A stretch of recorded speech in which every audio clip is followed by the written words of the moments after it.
Say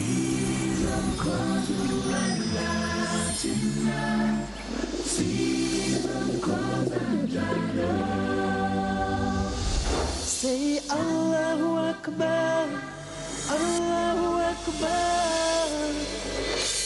God is great. Allahu Akbar, Allahu Akbar. God is great. Say Allahu Akbar, Allahu Akbar. Assalamu alaikum wa rahmatullahi wa barakatuh. Welcome back on this exciting panel where we are discussing the importance of good moral values. Bringing in Brother Faizan into this discussion, can you give me some practical examples where you can relate those examples to scandal mongering and backbiting? The first one being just how the media is portraying Islam, the image of Islam, showing Islam as the religion of terrorists, and they are showing Islam in a negative way. Such things come into scandal mongering basically. So again, what liberty do you have to expose other antisocial groups? For example, if you are a person who knows the truth, so to what extent can you expose a group which is just against humanity or doing something that's antisocial? So do you have the liberty to expose that group when they're doing something wrong openly in Yeah, public? if they are on falsehood, then you have to show the right picture to the people. The way they are exposing Islam, which is not correct. So we have to talk in favor of Islam and tell it through this very media.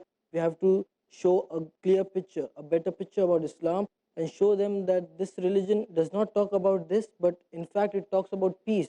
It's the religion of peace. Islam was not spread by the sword.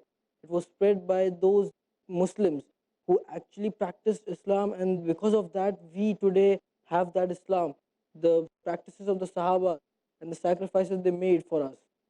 So we can clear the image, and we have to turn the tables over actually in order to portray the clear picture and the bigger picture of Islam to the world using this very media. So Brother Arsh, coming back to you, it is very important to identify a behavior of a person who backbites. It's not only to shun him from society, not let him sit with you. Yeah, of course, you don't have to support him what he's doing. But what are the characteristics of a person who backbites? Like, what is the behavior of a person who backbites? Whenever a person is in habit of backbiting, you will find it clearly. Whenever you sit with him, he starts gossiping. He takes a topic, he takes a personality, and he starts backbiting. He starts from how he wore his clothes today, how he behaved. So you come to know when you have the correct knowledge. Like, yes, backbiting is prohibited in Islam. You should not backbite. So whenever you sit in a gathering where people are backbiting about your brother, you come to realize Allah subhanahu wa ta'ala gives you hidayah. So it's your responsibility to stop them. Please, brother, do you like eating meat of that brother? Of course, they'll say no. So you should stop them. So why are you backbiting? What benefit will you do by backbiting? If you have the guts, stay in front of him. Why are you afraid? Though there may be a negative factor, tell the person himself so that he may be corrected, not backbite. So Farooq, how do we abstain from this again? I mean, how do you stay away from backbiting and scandal mongering? Backbiting and scandal mongering, the first thing that we need to know, as we have been discussing regarding the verses of the glorious Quran, Allah subhanahu wa ta'ala is clearly telling us that anyone who backbites, it is as if he is eating the flesh of his dead brother. So this is the biggest thing by which we can try to prevent backbiting, and Brother Arsh also rightly gave certain examples regarding this. So whenever there are a group of friends and they are backbiting about a particular person, so it is our duty that we correct them then and there. And if we do not, then we are being a party to them.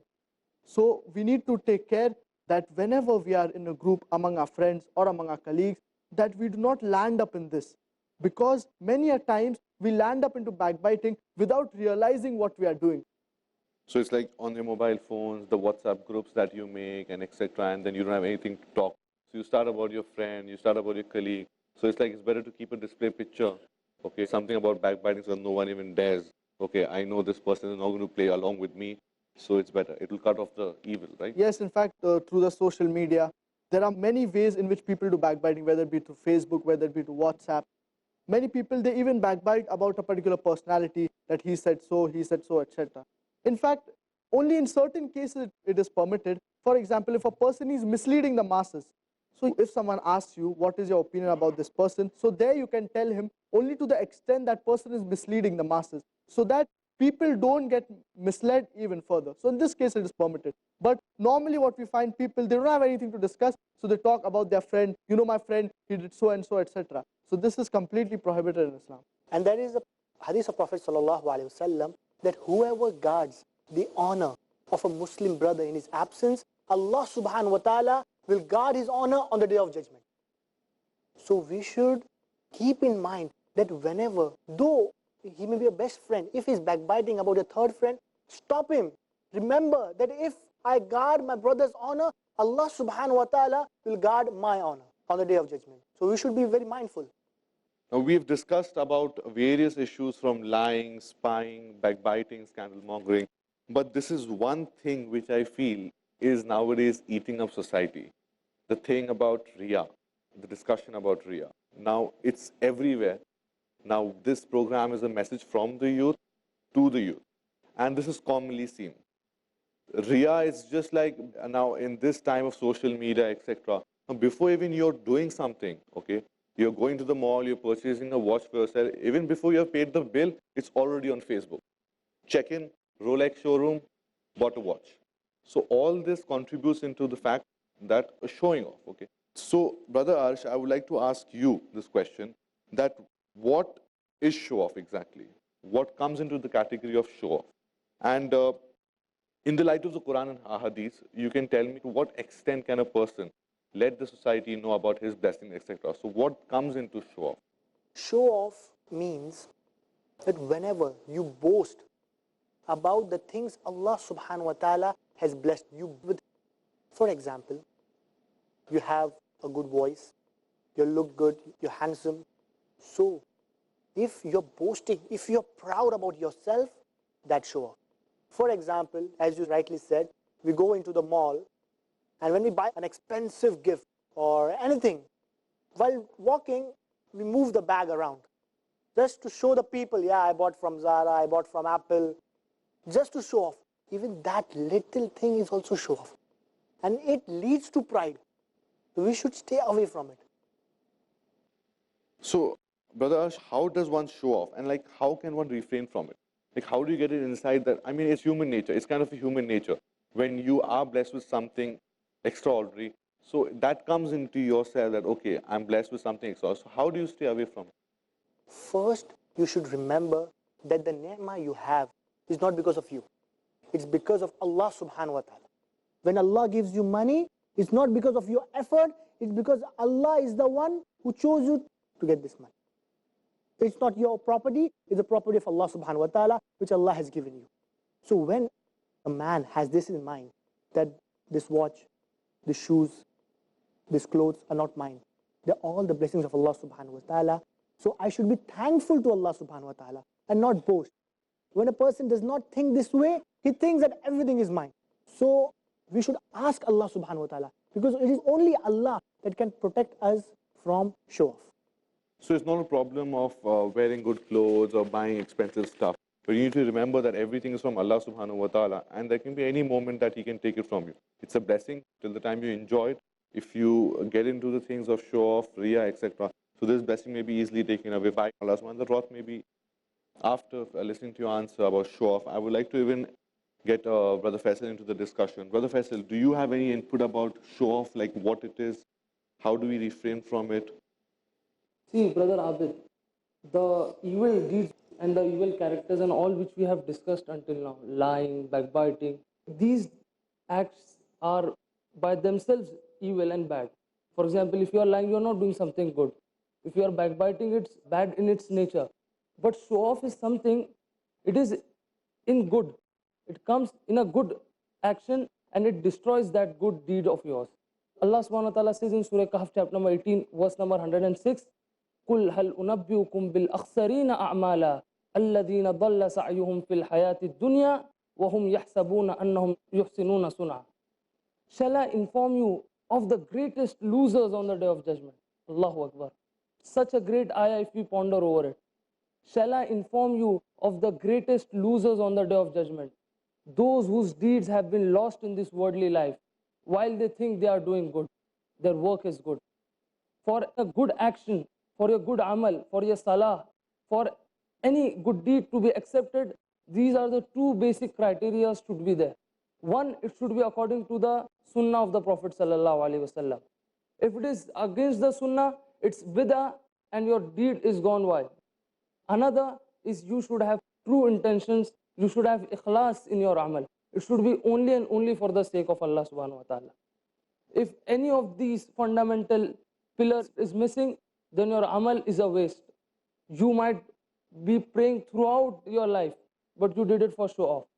And the Prophet ﷺ clearly said that I don't fear that you will start worshipping idols and you will do shirk akbar. What I fear for you the most is shirk asghar, and that is show off and riya. It is a kind of shirk. Imagine a Muslim doing shirk because he associates partners with Allah in doing that amal.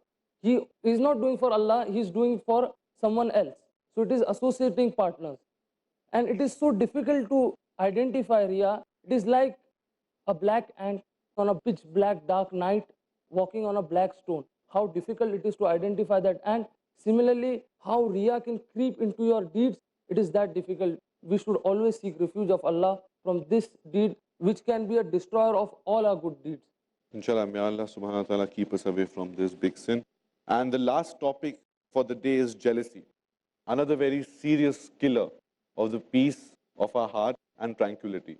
It's common that if we are falling, we want the other person to fall with us. And if we are progressing or we're seeing someone progress, we want to be either just like him or better than him. So it's rare that a person is happy seeing the success and the progress of any other person. And it's common that any person suffering, there are people who are happy. Okay, if he's this, he did something with me, he did something wrong with me, look, he's suffering. So you get happy. And it's like jealousy. So it's another very serious killer and poison for your iman as well. Now, we would like to take a short break. Stay tuned. Assalamu alaikum wa rahmatullahi wa barakatuh. Allahu Akbar, Allahu Akbar. Assalamu alaikum wa rahmatullahi wa barakatuh. Welcome back after a short break. Brother Faisal, do you have any input about show off, like what it is? How do we refrain from it? See, Brother Abid, the evil deeds and the evil characters and all which we have discussed until now, lying, backbiting, these acts are by themselves evil and bad. For example, if you are lying, you are not doing something good. If you are backbiting, it's bad in its nature. But show off is something, it is in good. It comes in a good action and it destroys that good deed of yours. Allah subhanahu wa ta'ala says in Surah Kahf chapter number 18 verse number 106, قُلْ هَلْ أُنَبِّئُكُمْ بِالْأَخْسَرِينَ أَعْمَالًا الَّذِينَ ضَلَّ سَعْيُهُمْ فِي الْحَيَاةِ الدُّنْيَا وَهُمْ يَحْسَبُونَ أَنَّهُمْ يُحْسِنُونَ صُنْعًا. Shall I inform you of the greatest losers on the day of judgment? Allahu Akbar. Such a great ayah if we ponder over it. Shall I inform you of the greatest losers on the day of judgment? Those whose deeds have been lost in this worldly life, while they think they are doing good. Their work is good. For a good action, for your good amal, for your salah, for any good deed to be accepted, these are the two basic criteria should be there. One, it should be according to the sunnah of the Prophet sallallahu alaihi wasallam. If it is against the sunnah, it's bid'ah and your deed is gone wild. Another is you should have true intentions, you should have ikhlas in your amal. It should be only and only for the sake of Allah subhanahu wa ta'ala. If any of these fundamental pillars is missing, then your amal is a waste. You might be praying throughout your life, but you did it for show off.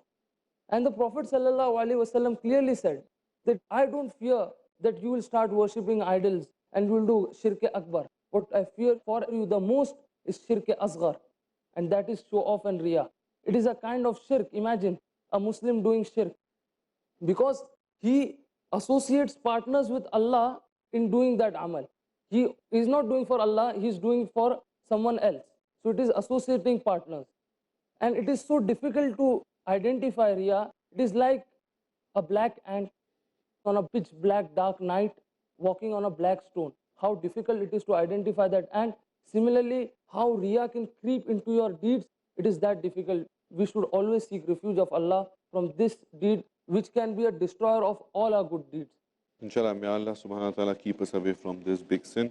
And the last topic for the day is jealousy. Another very serious killer of the peace of our heart and tranquility. It's common that if we are falling, we want the other person to fall with us. And if we are progressing or we're seeing someone progress, we want to be either just like him or better than him. So it's rare that a person is happy seeing the success and the progress of any other person.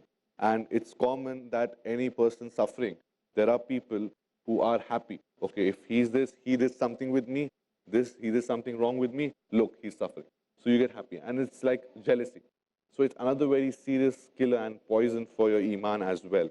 So, Brother Faizan, getting you into this discussion, what is hasad? Please give me a definition of hasad and what exactly is jealousy. Hasad or jealousy is the feeling that you have about someone who has something and you want the same thing for yourself, but you don't want the other person to have it. Jealousy is something that creeps into you by seeing something which you like and someone else has it. It may include some tangible assets like he has a good car or a big house or he has status, power, love, respect of people, and you don't want that person to have it. You want it for yourself, and that's a very harmful thing. And we have to abstain from it. And Prophet ﷺ has told us that we have to abstain from it. It is mentioned in the Quran, وَمَا آتَاكُمُ الرَّسُولُ فَخُذُوهُ وَمَا نَهَاكُمْ عَنْهُ فَانْتَهُوا. Whatever the messenger has assigned you, take it, and whatever he has asked you to refrain from, stay away from it. So exactly, we need to have a clean heart. Like we need to really think that, okay, if my brother is doing something good, you have to be happy for him. And if possible, even try to make things easier for him, not just to wait for the opportunity to pull him down, to bring him down. So we need to really genuinely desire good for our brothers and sisters. So, Brother Farik, what are the causes of jealousy? The first one is low self-esteem. When a person, he has low character, he has low self-esteem, and he considers himself to be low, so he's jealous about the other people around him. For example, if they're good in studies, if they're good in some sports, etc. So he's jealous about him and he wants to be like him or even better than him, and he wants him to fall. So this is the first type. The second is pride, when a person is proud. And the third is, for example, during an examination, everyone wants to get the highest marks. For example, if we take an example of the board exams in the 10th standard, everyone wants to get the highest marks. But if your friend gets, for example, 95 out of 100 and you get 90 out of 100, even though you have got good, but yet you are jealous of your friend that he has got 95, so why did not I get 95 and he get 90? So these are the few ways that people are jealous about their friends, etc. So is there any condition when jealousy is justified? I've heard about a thing that, okay, if someone is competing with someone in the deen, so being jealous, oh, look at him, he's so righteous. May Allah subhanahu wa ta'ala even bless me with this. In fact, there's another terminology that should be used here, and that is envy.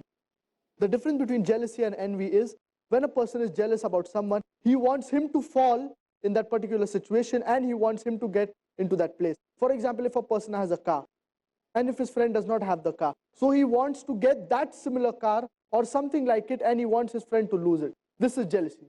Whereas envy is if your friend has a car, so you also want the car, but you want your friend to be happy and you want something similar to your friend. So as far as envy is concerned, it is very well permitted. That reminds me of the example of during the Battle of Tabuk, wherein all the Sahaba, they were asked to give as much wealth for the cause of Islam. Every time, whenever it was to give charity, Hazrat Abu Bakr, he was at the forefront.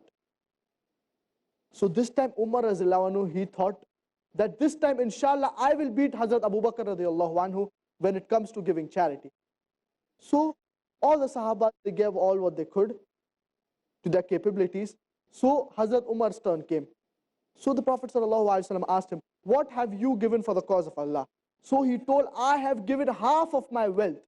For example, if he had 2 spoons, he gave 1 spoon for the cause of Islam, for Allah and His Rasul, and 1 spoon for himself. So he had given half of his wealth. And this time he was quite sure that he would defeat Hazrat Abu Bakr radiallahu anhu. But when Hazrat Abu Bakr's turn came, the Prophet ﷺ asked him that what have you given for the cause of Islam? So Hazrat Abu Bakr radiallahu anhu told that I have only left Allah and His Messenger at home. That means he gave all of his wealth. So here it is important. It is not the quantity that how much you give, but it is the percentage how much you give. So a person, he may give a lot of his wealth. A person, he may have $1 million, but he may only give, for example, 50,000 out of that or 10,000 out of that. But if a person, a poor person, if he has 100 rupees and if he gives 90 rupees out of that, that is more dear to Allah subhanahu wa ta'ala than the rich man giving a lot of wealth, but percentage-wise it is less. So as far as this is concerned, we can be envious if our brother is doing something good. We want to be like him and we want to do any good act like him. For example, if our brother is offering tahajjud, so we should try to be like our brother and we should offer tahajjud, but we should not think that may Allah stop his good work and may Allah make me only do the good work. We should think good about our brother, but at the same time, we can also think in this way, wherein we want to do the same good act that our brother is doing or even better. So, Brother Farooq, how can we refrain from this, from jealousy? What's the solution to this problem? How can you give that inner peace inside your heart and not be jealous of anyone? How can you refrain from it? The best way is that if your brother is doing something good, you pray to Allah subhanahu wa ta'ala that he continues doing the good, and you pray that you want to be like him or even better than him. So therefore the term envious comes into the picture. So therefore you pray to Allah subhanahu wa ta'ala, if your friend has something, so you get the same thing, but not to belittle him so that he loses that thing. So this is one of the ways that if your brother has something, so you can very well wish to have that thing, but to think it in such a way that he loses that thing, this is thinking bad about your Muslim brother. And there's a hadith of the Prophet ﷺ when he says that he is not a Muslim until he likes for his brother what he likes for himself. And then another hadith of the Prophet ﷺ wherein he says that the Muslim Ummah is like one body. If one part of the body feels the pain, the entire body feels the pain. So therefore, we should not wish anything bad for our brother. If he has something good, we should pray to Allah subhanahu wa ta'ala that he increases his goodness, increases his wealth, and we can wish that we have something similar like our brother. Jazakallah, Brother Farooq. I would like to end this panel discussion. We spoke about the don'ts.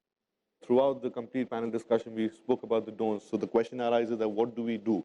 And how do we lead our life? How do we inculcate our moral values? What do we come up to? So it's like we have the Quran with us and we have the Sahih Hadith, which is the best guide and the best direction that we need to go towards. Whether it's anything, whether it's related to the deen as well as the worldly affairs, we have the Quran, we have the Sunnah, and the biggest example, Prophet Sallallahu Alaihi Wasallam.